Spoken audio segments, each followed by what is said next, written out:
किन्नी सद जी के लइका पट जाए।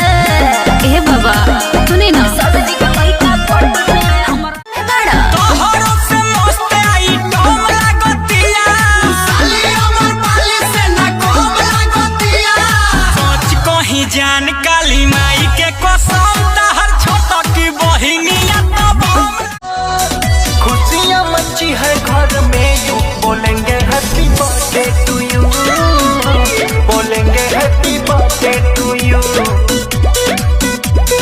रुद्र रुद्र अरे भूखे दे दे बोटे ठीक से जिंदगी कट जाए। ताबीज बना दे ऐसन किन्नी सद जी के लइका पट जाए। ए बाबा सुनी ना